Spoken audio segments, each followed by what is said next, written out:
Protesting Iran tonight on DC News Now at 9. Local groups walk the streets to stand up for women.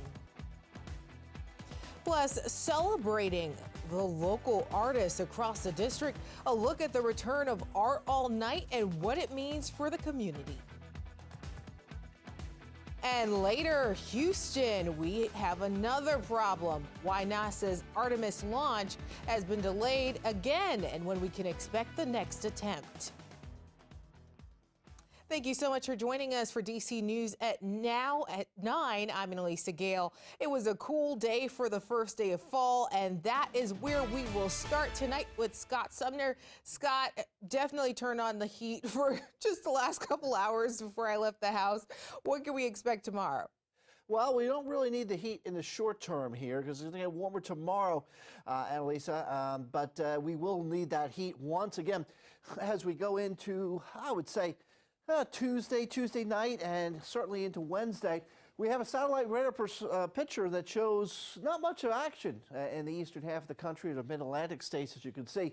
But we do have a warm front and a cold front off to the west, and a storm system that is all going to work its way through the region. Why do I bring that up? Because it means maybe a little active weather tomorrow.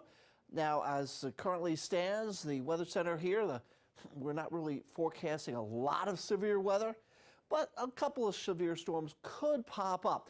Now, our Futurecast picks up on a couple of those storms throughout the afternoon. If we stop it here around 3 o'clock or so, potentially in and around the Beltway, a DC 95 corridor.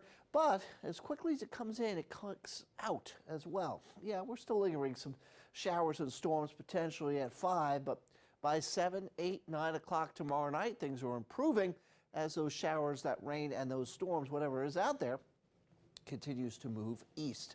And then, well, we get some breezy conditions building in here overnight and going into your Monday. So with that being said, we still have a marginal, very low chance, but a marginal chance of seeing maybe an isolated severe storm or two, with wind gusts being the primary threat. As you can see the headlines, not as chilly tonight, but we'll bring back another cool spell coming by midweek. We'll talk about and show it to you. This is a 7-day forecast.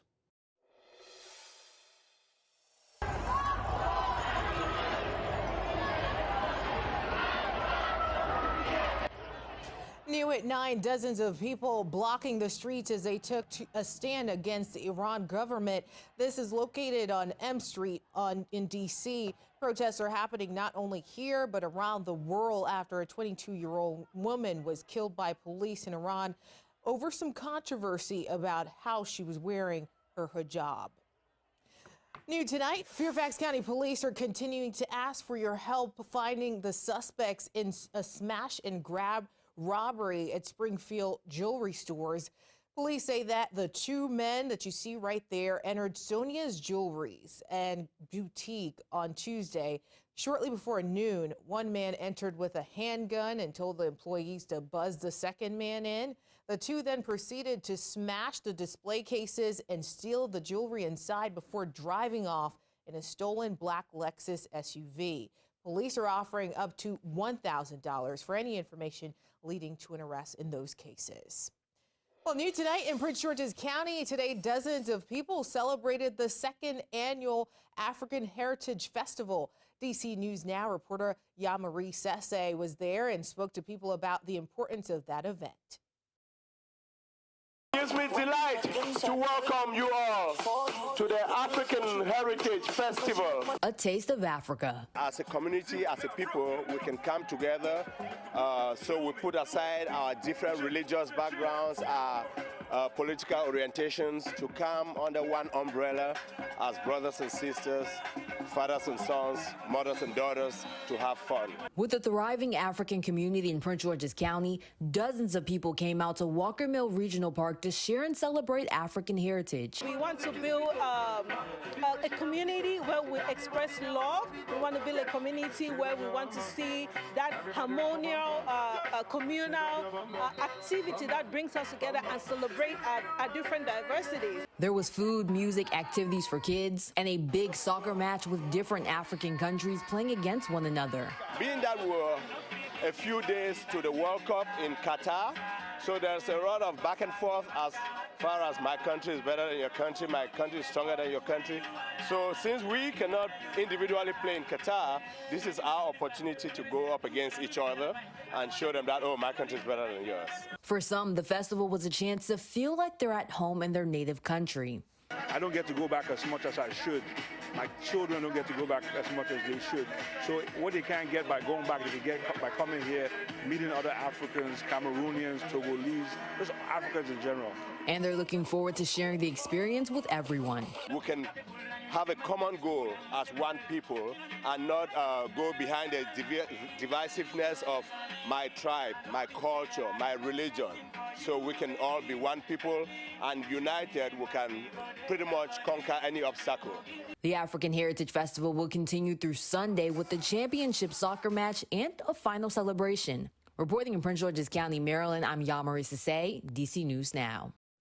Fun. And today is the second day of DC Art All Night, a chance for local artists to showcase their talents and for the community to celebrate those talents. DC News Now's Daniel Hamburg was at that event in Southeast. Daniel, how was it? Was it fun? It was, Annalisa. Everything from paintings to clothing to music being showcased tonight in every ward of the city. I caught up with some artists in Congress Heights. Art all night, we outside, Congress Heights Arts and Culture Center. Let's go! They call it the soul of the city, Congress Heights in Ward 8. It's good to literally see how everyone can be a part of DC in different ways in the art community. Alicia Pinkin has been painting Since middle school, so probably 15 years. I had some awesome art teachers in DC, of course, from painting bubble letters in middle school to painting murals now. I think that's a big progression. a talent showcased live for her community where she grew up. Art all night, all across the city. It's an amazing program that really spreads art across all the wards in the city and helps people to really appreciate the value of art in the nation's capital. Reggie Van Lee, the chair of the DC Commission of Arts and Humanities, says we all deserve and need art to transform us. I think a lot of the pain in the world comes from people not having an escape mechanism for issues that they have, to show their creativity, to release their frustrations, to appreciate humanity, and art provides that for all of us. Some artists are getting started young. Paint is my favorite how to paint. My mommy paint with me. These paintings sold by 6-year-old Joelle. This was done at a birthday party. She was like 18 months. Mom Camille Campbell wants her daughter to feel supported. I do want my daughter to be inspired by other artists. I want her to see how great she can be and the potential that she has.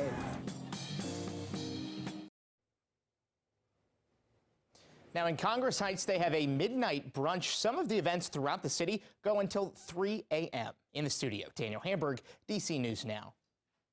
Thank you so much, Daniel. Well, developing now, South Korea says that North Korea fired a short-range ballistic missile toward its eastern seas, extending a provocative streak in weapons testing as a U.S. aircraft carrier visits South Korea for joint military exercises. Officials say the move is in response to the North's growing nuclear threat. Well, members of the Virginia Rescue Task Force 1 are being sent to Florida ahead of Tropical Storm Ian. The team sent will aid in search and rescue missions and other FEMA duties if Ian does serious damage. They will be providing 45 personnel with rescue equipment and will be aided by other teams, including one from Ohio. All right, good evening, everyone. I tell you, we've had a nice day today. Obviously, you were out and about, you enjoyed it.